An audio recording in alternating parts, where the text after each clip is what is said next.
Hello everyone, welcome to Sri Bala వంటలు.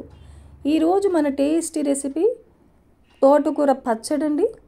ఈ తోటకూర పచ్చడి రైస్లో వేడి వేడి అన్నంలో కాస్త నెయ్యి పచ్చడి వేసుకొని తిన్నామంటే అద్భుతంగా ఉంటుంది. వేరే కర్రీతో కూడా ఇక అవసరమే ఉండదండి, అంత టేస్టీగా ఉంటుందన్నమాట. రైస్కే కాదు, చపాతీ, దోశ, ఇడ్లీ ఇలా టిఫిన్ రెసిపీకి కూడా చాలా టేస్టీగా ఉంటుంది. ఇప్పుడైతే మనము ప్రాసెస్ని చూసేద్దాం. నేను ఇక్కడ ఒక పెద్ద తోటకూర కట్టను తీసుకున్నాను. లేత కాడలతో పాటే చిన్న చిన్న ముక్కలుగా కట్ చేసి ఒక 2-3 సార్లు శుభ్రంగా కడిగేసి రెడీగా ఉంచాను. ఒక పెద్ద తోటకూర క్వాంటిటీకి ఒక 2 పెద్ద టమాటోల్ని కూడా చిన్న చిన్న ముక్కలుగా కట్ చేసి రెడీగా ఉంచేసాను. స్టవ్ ఆన్ చేసుకొని ఒక బాండిల్ పెట్టేసుకుందాం. 1 టేబుల్ స్పూన్ ఆయిల్ వేసేసుకోవాలి. ఆయిల్ హీట్ ఎక్కిన తర్వాత ఒక 1/2 టేబుల్ స్పూన్ మెంతులను వేసేసుకుందాం. 1 టేబుల్ స్పూన్ జీలకర్రను కూడా వేసేసుకొని కొద్దిసేపు బాగా వేయించుకోవాలి. 1 నిమిషం పాటు బాగా వేయించుకున్న తర్వాత 1 టేబుల్ స్పూన్ నువ్వులను కూడా వేసేసుకొని ఇంకొక నిమిషం పాటు వేయించుకోవాలి. నువ్వులు కూడా బాగా వేగిపోయిన తర్వాత ఒక 10 పచ్చిమిర్చిని శుభ్రంగా కడిగేసి 2గా కట్ చేసి వేసానండి. మీ టేస్ట్కి తగినట్టు పచ్చిమిర్చిని వేసేసుకోవచ్చు. పచ్చిమిర్చి కూడా బాగా వేగేంత వరకు వేయించుకుందాం. పచ్చిమిర్చి బాగా వేగిన తర్వాత కట్ చేసి రెడీగా పెట్టుకున్న తోటకూరనంతటిని కూడా వేసేసుకోవాలి.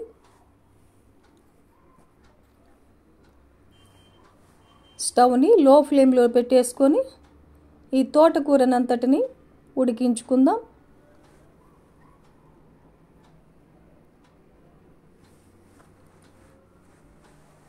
మూత పెట్టేసి ఒక 2 నిమిషాల పాటు తోటకూరని లో ఫ్లేమ్లో ఉడికించుకోవాలి. 2 నిమిషాల తర్వాత మూత తీసి చూసామంటే తోటకూర కాస్త మగ్గింది. ఒకసారి అలా బాగా కలిపేసుకుందాం.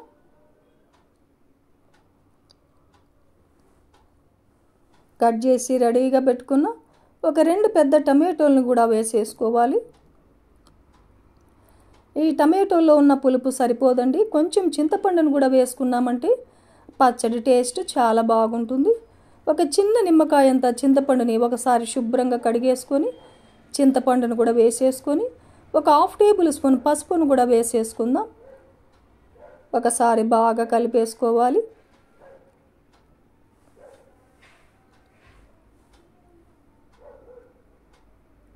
లో ఫ్లేమ్లో మూత పెట్టేసి ఒక 5 నిమిషాల పాటు కుక్ చేసుకుందాం. 5 నిమిషాలకంతా బాగా కుక్ అయిపోయింది. మూత తీసి చూసామంటే చూడండి, టమాటో అంతా చాలా బాగా ఉడికిపోయింది కదా. తోటకూర అన్నీ కూడా బాగా కుక్ అయిపోయాయి. 1 నిమిషం పాటు అలా వేయించేసుకొని స్టవ్ను ఆపేసుకుందాం. కొద్దిగా చల్లారిన తర్వాత మిక్సీ జార్లోకి వేసేసుకుందాం. రోల్లో అవైలబుల్గా ఉందంటే హ్యాపీగా రోట్లో దంచుకోవచ్చండి, టేస్ట్ ఇంకా బాగుంటుంది. టేస్ట్కి సరిపడా సాల్ట్ వేసేసుకొని ఒక పెద్ద వెల్లుల్లి గడ్డని పొట్టు తీసేసి వేసేసుకొని మూత పెట్టేసి కొంచెం బరకగా మిక్సీ పట్టుకున్నామంటే రోటి పచ్చడిలాగా ఉంటుందన్నమాట. ఈ పచ్చడినంతా ఒక బౌల్లో తీసేసుకుందాం. పచ్చడికి పోపును కూడా పెట్టేసుకుందాం. స్టవ్ ఆన్ చేసుకొని బాండిల్ పెట్టేసుకొని ఒక 2 టేబుల్ స్పూన్లమైన ఆయిల్ వేసేసుకోవాలి.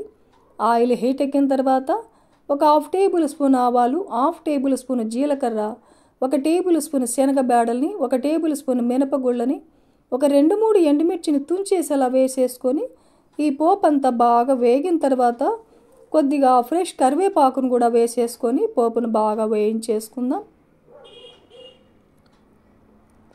పోపు అంతా బాగా వేగిపోయింది. స్టవ్ ఆపేసుకొని ఈ పోపునంతా పచ్చడిలో కలిపేసుకున్నామంటే కమ్మనైన తోటకూర రోటి పచ్చడి మనకు రెడీ అయిపోయిందనమాట. ఈ పచ్చడి ఒక్కటి ఉంటే చాలండి, ఇక వేరే కర్రీతో కూడా పనే ఉండదు, అంత కమ్మగా ఉంటుంది. ఈ ప్రాసెస్లో మీరు కూడా ఇంట్లో ప్రిపేర్ చేయండి, హ్యాపీగా ఫ్యామిలీతో ఎంజాయ్ చేయండి. ఈ వీడియో నచ్చితే లైక్ చేయండి, షేర్ చేయండి, సబ్స్క్రైబ్ చేయండి. ఇంకొక మంచి వీడియోతో మళ్ళీ కలుసుకుందాం. థ్యాంక్ యూ అండి. Thanks for watching.